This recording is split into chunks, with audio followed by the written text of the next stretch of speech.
A lot of people are so scared about applying for the UK student visa, and it's easy peasy. But there are some things that you can do that will cost you a refusal or even a ban. In this video, I will be answering some commonly asked questions concerning the UK visa process. So if you want to know about the UK student visa process, please keep on watching. Yeah, I'ma bring the crazy. Get that freaky, freaky on. Get that freaky, freaky on. Yeah, get it right, get it right. Get that freaky, freaky on. 챙겨 보고 다 같이 freaky. Yeah, I'ma bring the crazy. Get that freaky, freaky on. Get that freaky, freaky on. Freaky. Get it right, get it right. 상관하지 마. Hi guys, welcome back to my channel. My name is Omomi aka Petite Diva, and I am a University of Nottingham alumni and also a Developing Solutions Scholarship Award winner. Now, in this educational series, I talk about the UK visa application process for students. I talk about the admission process in UK universities. I talk about tips and tricks to use to make sure that your stay in the UK is as enjoyable as possible. And I also talk about the opportunities that you have to earn money in the UK. So if you like videos such as this, please consider subscribing by clicking on the red button that says subscribe, and don't forget to click on the bell notification icon by the side so that you're notified anytime I upload videos. Like I said, in this video I'll be answering some questions about the UK visa application process that have been asked and I've also seen. So let's get into this video. Now, the first question I'm answering is, can I use my spouse's bank account for visa application? Yes, you can, and you will indicate it like how I talked about the fact that I used my mother's account and my own account, and I also had to indicate that there are two accounts that I'm submitting, two statements of accounts that I'm submitting. Now, if you're using your spouse, definitely you have to include your marriage certificate. You also have to include some pictures, some chats. This is according to the experience that other couples that have gotten the student visa and dependent visa have said. So you have to submit your marriage certificate. You also have to submit some pictures, especially maybe your marriage, if you're Nigerian, traditional wedding, and also court wedding, to increase your chances of them understanding that you have a genuine relationship.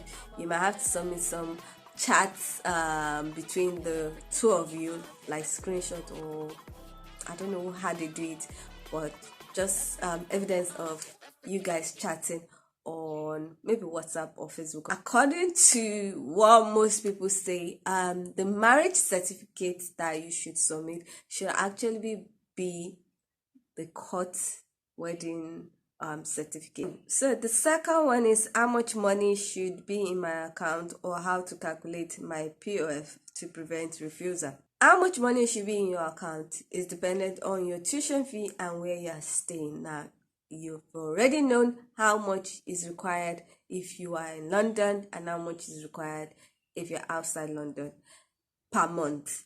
So you are doing that times 9, and then the tuition fee, it's the amount for the tuition fee is dependent on how much you've paid for your class, and also if you have scholarship. So now, if you have a scholarship from the school, what is going to happen is, after you've paid your tuition fee deposit in your class, they are going to say that you've paid a certain amount, and they also gave you a scholarship. So they will now write in the CAS that this is the remaining tuition fee that you are supposed to pay. Now you're going to add that with your maintenance money, which is the maintenance fund, which is the 1,000 something for both of them. One is 1,023, one is 1,207 something, and then you're going to add that together. Depending on where you are coming from, if you're an international student, you are definitely not using pounds. So you are going to use the currency converter that is used by the UK via, and that's called Oanda. Yes, Oanda. I will leave the name on the screen, and I will leave link to the site. Now you're going to impute the total amount that you need and convert it to your currency. Now let's use naira.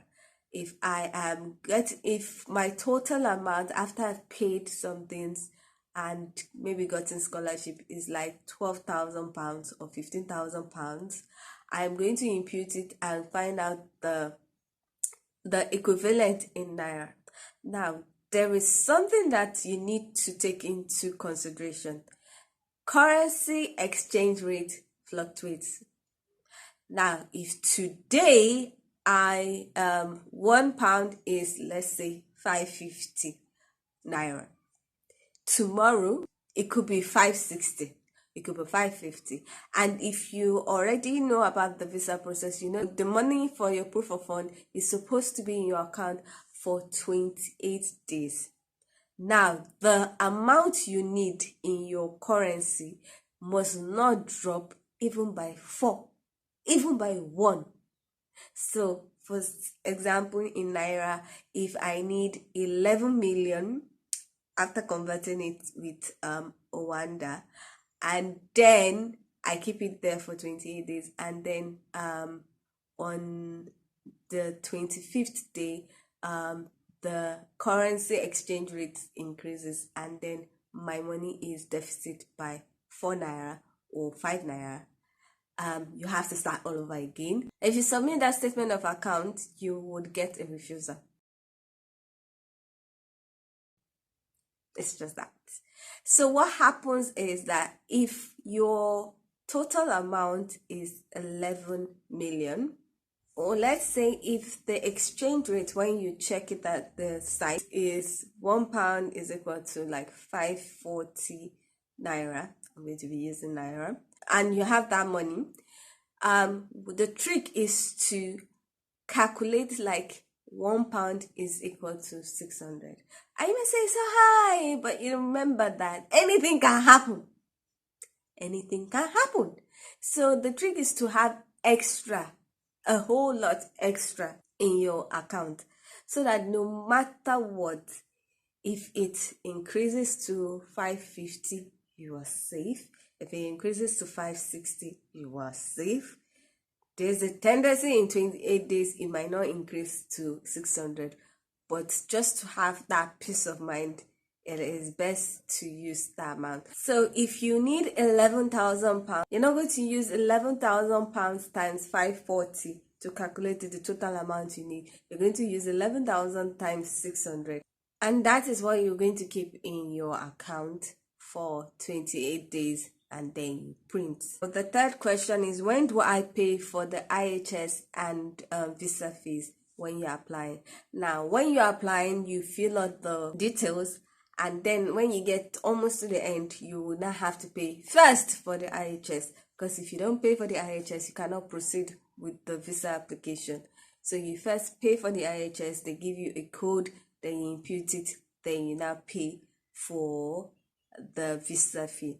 Now most of the time you have to use a card. In Nigeria, you know what's going on, cannot use our naira card, so you have to get a dollar card or a pound card and fund it with dollar or pound and pay. So you pay as you're applying. Mostly doesn't take up to 1 hour, you're done. They also should pay for your application after your POF has matured. That's after 28 days. You cannot do the application at the beginning. So you cannot start the application at the beginning of the 28 days that your proof of fund is supposed to stay in your account. So you should do it at least towards the end of the 28 days. Now the fourth question is, when should I print my statement of account? And this is one thing you have to be very, very careful, because people have printed it before it's supposed to be printed and gotten a refusal. Now they say the amount that you need must stay in your account for 28 days, and the amount must not go below the amount that is needed. If you have a large amount entering your account, the day that it enters your account, you should not print from that day.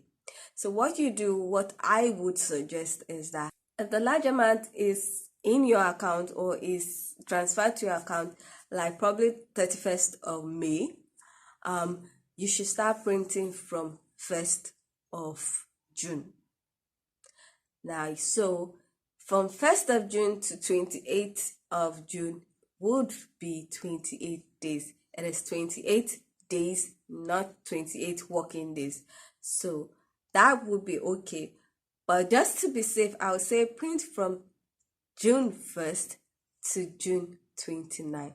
So no matter what happens, you have 29 days. Another question is, okay, I'm starting my visa application and process, and I eventually finish, I pay for it, and I get a biometric date that is 2 weeks after my proof of fund has matured. That is 2 weeks after the 28 days. So can I use the statement of account that I printed from that first, let's use that June 1st to 29? Yes, you can, because the rule is that you should use a statement of account that is not more than 30 days since you printed it. So if you submit the statement of account at that 2 weeks after, you are still within the 30 days. So it is not a problem. But if you want to reprint the statement of account, like so a nearer date to your biometric, as long as the money is not below the certain amount that is required, then you are safe. But you don't need to print it out as long as it's not 30 days after the last day on the statement of account. There's something that happens now because the process is different from when I applied. Then we did physical submission, we did the whole tele interview. Yes, we did the whole interview, but now it doesn't happen. So now there's something they call not straightforward mail. You might get the mail and it's a mail that might be asking for things, more information. Like if you have a study gap is the a gap between when you graduated last from your other degree till now. So in case you graduated in like 2010 till now, they're going to ask you, what have you been doing between this period? So this is the time when you send your employment letter, as long as it doesn't have your salary on it. You send reference letter and the rest to show that you've been working or doing things. Then because it was like I said, an interview, not physical interview, the person was in UK, it was an electronic interview, or like Zoom interview, and questions will be asked. You'll be asked, I was asked why I want to do the course, what I've been doing since I graduated, where I work, and all that shebang. And I was so nervous, but because I knew what I was going for, I was talking like an expert, and the lady was like, please slow down, I'm typing what you're saying. So but now that doesn't happen because the whole COVID stuff and everything, so they're just making it as seamless as possible. Now another question is, can I get my visa in 24 hours? Yes, you could get it before, but now it's not possible. There was a service called Super Priority Visa. Then you would apply and pay about £1,000 extra on top of the visa fee that you paid, the normal visa fee, and then you would now get your visa within 24 hours. There's also another service that is used that will get your visa within 5 days. Now the normal visa process, or the normal visa fee, will get you your visa within supposedly to get you your visa within 15 working days, but sometimes it doesn't happen like that, especially if you have issues. But there was the other one, priority, which will get you your visa within 5 days. Both special services, that's the super priority and priority, are on hold currently because of the Ukraine issue. Now there's a whole lot of backlog because they are concentrated on Ukraine citizens. So right now, most visa embassies in most international in most countries are not offering that service. So super priority and priority are not available at this point in time. It could change in the next 30 days. Well, at this point in time, me that I'm filming this, it's not yet back. The next question is for those with dependent. Now, if you are someone that is going with your family, you know that there's a certain amount that they would require for you to show for them. It is a whole lot less than that for the main applicant, because you are going to school. They assume you have more expenses to pay for. So now the issue is that you're supposed to show all the amount that is required at once if you apply together. Most people don't do that. They might decide that the main applicant will go first. So the main applicant will apply for visa, arrive in the UK, stay in the UK for a while. Then the dependents will now apply and go to UK to join the main applicant. Now the issue is that if you're doing that, you might be asked to show the proof of fund or the statement of account of the main applicant, and this is to prevent people from recycling the fund. Recycling means that if the main applicant has gone, like, okay, the money that the main applicant showed for proof of fund, it will send it to the account for the dependent list and the spouse, because children will not have their account, for the spouse, and then they will now present it as proof of fund. Most of the time, UKVI will not accept that. They want to see the proof of fund of the main applicant and also the dependent to prevent recycling of the funds. So that is one thing you need to take into consideration if you are going with your dependent. And I use my company's bank account to present for proof of fund. Now, some people have their own businesses that are registered and they also have business accounts.